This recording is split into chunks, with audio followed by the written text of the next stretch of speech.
ជំរាបសួរពុកម៉ែបងប្អូនទាំងអស់គ្នាថ្ងៃនេះគឺជាថ្ងៃសៅរ៍ថ្ងៃចុងសប្តាហ៍ថ្ងៃសម្រាប់ពីការងារ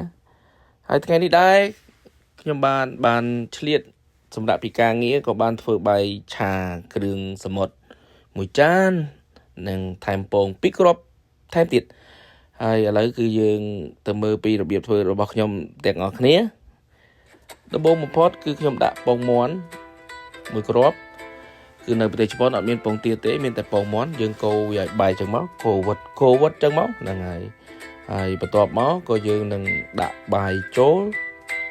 ពេលដែលយើងដាក់បាយចូលក៏ដូចគ្នាយើងទៅកូរវាឲ្យសព្វឲ្យវាចូលជាមួយនឹងពងមាន់ឲ្យល្អបន្ទាប់មកខ្ញុំក៏ដាក់ខ្ទឹមបំពងដែលមានស្រាប់ហើយបន្ទាប់មកទៀតខ្ញុំក៏ដាក់គ្រឿងសមុទ្រដែលទិញមកពីផ្សារហើយគឺខ្ញុំចាប់ផ្ដើមវាយគ្រឿង